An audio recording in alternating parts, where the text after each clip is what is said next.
Now, Iran has denounced its latest sportswoman to appear publicly without a hijab at a public event. Nilüfer Mardani appeared unveiled on the podium of the women's skating marathon in Istanbul on Sunday, having claimed first place in the event. Despite competing in a personal capacity and not on behalf of the national team, Tehran's sporting authorities still condemned Mardani for not wearing the outfit approved by the ministry. Nilüfer has since called the incident unintentional. This is in light of the anti-government protests that have engulfed the country over the past 2 months over the killing of Mahsa Amini, a 22-year-old woman arrested by the so-called morality police for not wearing her hijab properly.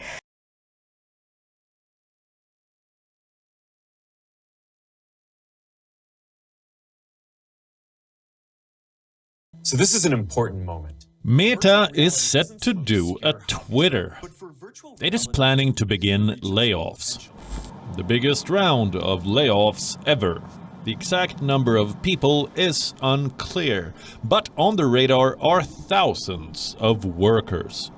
Reports say they could be fired as early as Wednesday.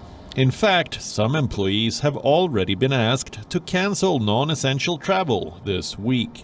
What explains this? Meta's growing losses. The company is investing heavily in developing its metaverse business. The investments have drained its coffers.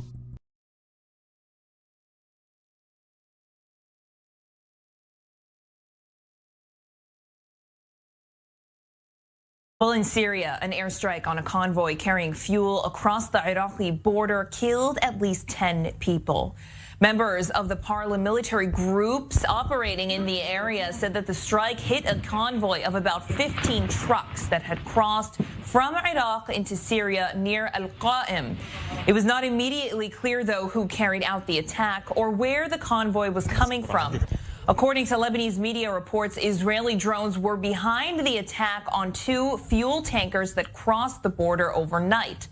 Some of those killed in the strikes were actually Iranian. The area is thought to be home to a number of pro-Iranian militant groups. Strikes near the Al-Qa'im in the past have been blamed on Israel or the United States.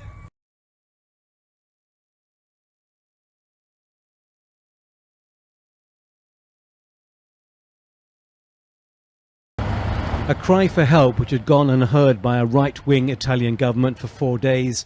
In the Sicilian port of Catania, hundreds of refugees and asylum seekers had been stranded aboard vessels after being rescued in dangerous seas and refused permission to enter the country because they were not deemed as being vulnerable. Then a group went on hunger strike. That they're not going to eat until they're leaving this vessel. They understood that they need to be sick to enter the European Union, and they said, we're going to be sick if that's needed. The German registered the Humanity 1 and Geo Barents from Norway have a total of 250 migrants on board. They've been in port for 4 days. During the middle of the night, a third boat, the Rise Above, with 93 migrants, was allowed to dock in Calabria further up the coast.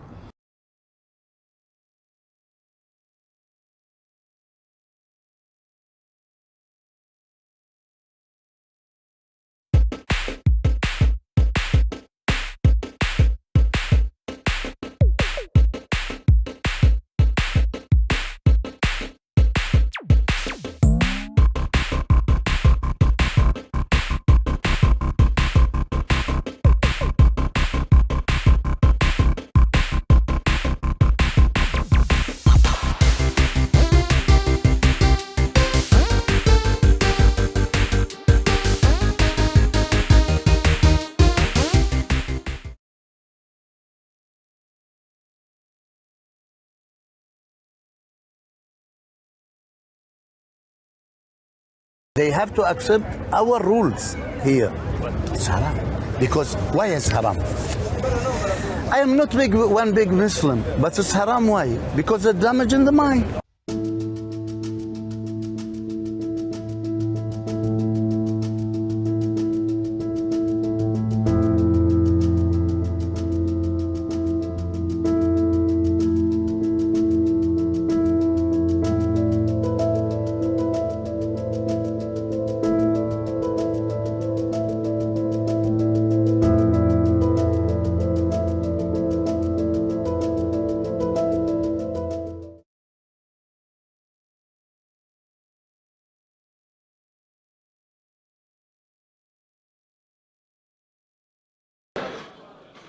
A Nairobi court has ordered striking Kenyan Airways pilots to return to work by Wednesday morning after the days-long walkout forced dozens of flight cancellations and left thousands of passengers stranded. The Kenya Airline Pilot Association launched a strike at Nairobi's Jomo Kenyatta's International Airport on Saturday. The protesting pilots, who make up 10% of the workforce, are pressing for the reinstatement of contribution to a provident fund and payment of all salaries stopped during the COVID-19 pandemic. The justice on Tuesday ordered the Kenya Airways pilot to resume their duties as pilots by 6 a.m.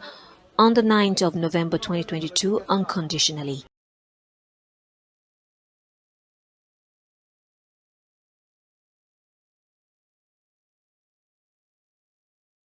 The Indian Space Research Organization or ISRO is planning to explore the dark side of the moon and is in talk to launch a lander and rover combination with the Japanese space agency JAXA. The information was shared by Anil Bharadwaj, director of the Ahmedabad-based Physical Research Laboratory at the Akash Tattva conference held in Dehradun.